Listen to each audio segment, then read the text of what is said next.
Hey, what's up, guys? All right, just wanted to show you a video of Roger, the awesome dog, just kind of walking around, being a stud. So what I'm seeing with Roger, super smart, he bonds super well. But he's very sensitive, right? So this is kind of what makes life a little bit hard for him, is his awareness, his hyper awareness of the surroundings and all that. So when we have dogs like this, the process is very similar to a dog that's like dominantly aggressive, or a dog that's prey aggressive or anything like that. There are little tweaks in it though, and there are different things that we focus on. So for him, what we want to do is, first of all, we want to get great obedience. So really good obedience is such that you can take him in a crowd and he'll stay and heel with you. You can take him around other dogs and he's good. You can have him, take him camping and not running off causing trouble, or if he gets frightened, he's not running away. Once we get that obedience where he stays there, then we work on proper relationship. Part of the battle with relationship gets solved with obedience, because there's no way a dog can do an off-leash heel while not pulling and not be paying attention to you and focused on you and respectful of you. There's no way a dog can do a down stay if there's boundary issues. Okay, so we hold down the vibration because he's really worried about some people on the other side of the street. So I'm going to flood him a little bit with some stuff. So we're going to go to a softball game. In this realm of him becoming desensitized. So first we talked about him being obedient, and the next one is relationship. With obedience and proper working relationship, we then have control. With that control, what happens is we can now really put him in tough situations. And in these tough situations, he probably won't like it. Definitely at first he won't like it. But we just make him be there and we make him deal with it.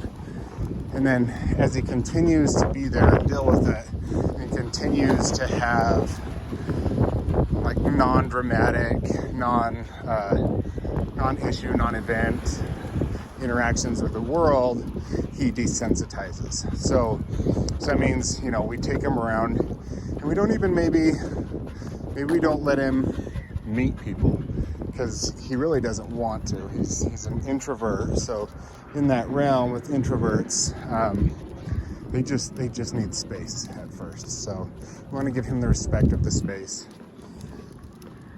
After that, he can warm up to anybody just like any other dog can. It just takes him a little while longer.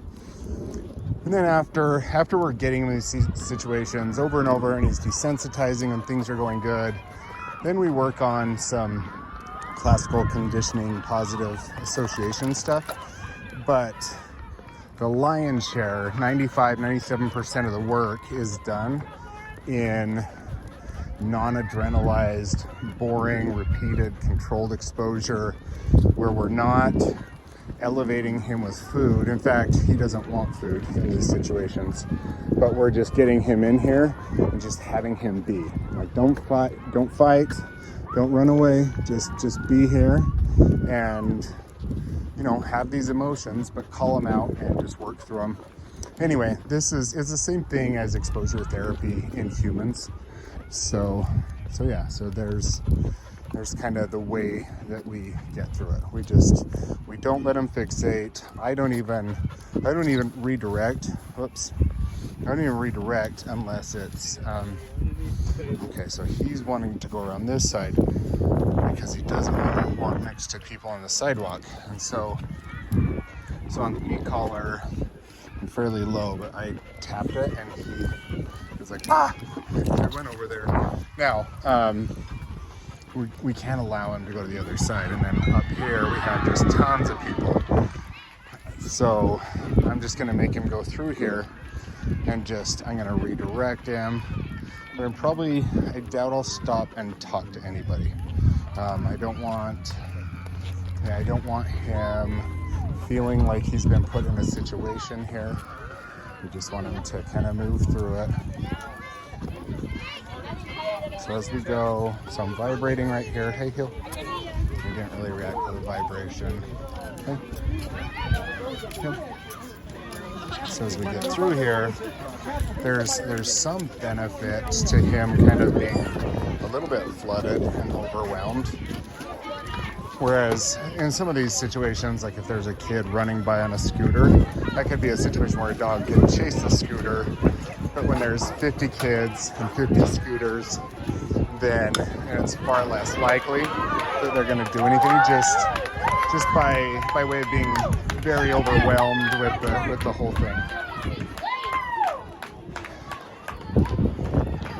Now, I'm just going to kind of go off the side, make him do a sit over here, and just kind of look at what's going on. And so as we're doing this sit, I'm going to do him the favor. Good job, buddy. Roger, sit. Sit, buddy. Sit. Good boy. Sit. So now he doesn't want to hold it because he doesn't want anybody behind him.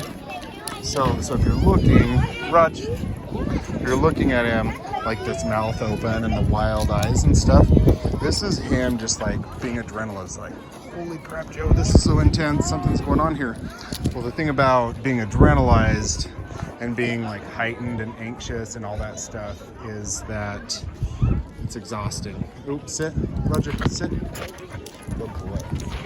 So it's exhausting. He has nothing to do but, come over here, get tired, and then work through it. So what I'm looking to see, good job, buddy, is for him to like finally take it down a notch. Because I think what happens, and this is me at a party, by the way, so just a little heads up on that. He's my spirit animal. I go to a party and I'm like, oh, there's a crowd of people. I don't see a bunch of individuals. I see a bunch of people. And so I'm like, oh, this is gonna be weird. Something's gonna happen. There's this self-talk, and I feel like dogs do the self-talk too sometimes. Some of them are just cocky and confident, and they're like, yep, I'm the best. And then some of them are like, but what if this happens? And what if this happens? And they kind of worry. So for him, when he's on the outside of this situation and he's looking in, he doesn't see individuals, he sees a crowd. But as we take him into these situations, oh, Raj, sit. And we just expose him to it. Hey, sit. But we do it, no, don't jump on me, silly. Sit. Good boy. He starts to sort through the layers, and he says, oh, okay, this is what was going on here. And so as he picks it apart, and there's a cognitive process which happens with obedience, it kind of brings his mind out of like the amygdala emotional part back into the logical part. And this is where he can process this stuff, and he knows better what is a threat, what is a non-threat, what he needs to worry about, what is him just being over the top. So I like to bring him here and just watching him. So he's starting to like lick his lips, starting to blink his eyes a little bit more and all that stuff. This means that in the processing of this stress, he's kind of nearing the bottom. So in my perfect world, when I take a dog into a stressful environment, I'm gonna take them out right after they realize there's not a lot of, there are some scary things, but hey, this isn't as bad as I thought. And so you're starting to see that. I don't know if you saw when he just looked up at me right there, he was okay, but then he was like, oh, I'm panicked. So this is all just stuff we want to go through. Now, this right here, when he turns this way, that's good job, buddy. Good boy. That's avoidance. A really important thing, and it might even kind of break your heart a little bit, is I can't take this stress from him. So when he jumps on me, this is him saying, yo, dude, you make me feel better. I don't feel the way I want to feel. I feel like if I jump on you, then you'll take me out of here. So my guess is you've got some scars on your hips and your sides and your legs and stuff, maybe even your arms, because he's kind of gotten stressed about stuff. Good job, buddy. But what I need to communicate to him when I interact is that you're good. Like, you're being a good boy. Sit. It's light. Sit. Raj, sit. Come on, buddy. Sit. And just guide him. Okay, sit. Raj, sit. Come on. Sit. I know you can sit. Sit. So we're not gonna get loud or anything like that. Hey, Raj, sit. Buddy, sit. Sit. So what I'm gonna do is I'm gonna hold the leash in my pinky. Raj, sit. I'm just gonna kind of guide him. Good boy. I know it. And so this, what that refusal right there is, he's like, no, dude, seriously, it's time to go. I get it, I know, and I'm sorry. It's tough to deal with.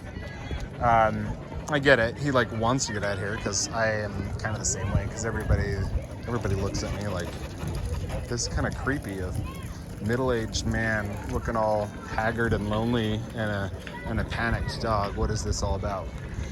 But it's all about helping him just kind of work through this. Now, if you see these eyes, like he's now like connecting with me way better. Good job, buddy. So I want to like keep that going. This is where you find like peace. Good job. And we just continue working through it. Now, I did give a little like tug up on the leash right there because I wanted him to stay in that sit because it looked like he was kind of going away from that. Now as we go, I'm gonna turn so I get him on my heel side and then we're gonna heel out of here. Roger, heel. Good boy.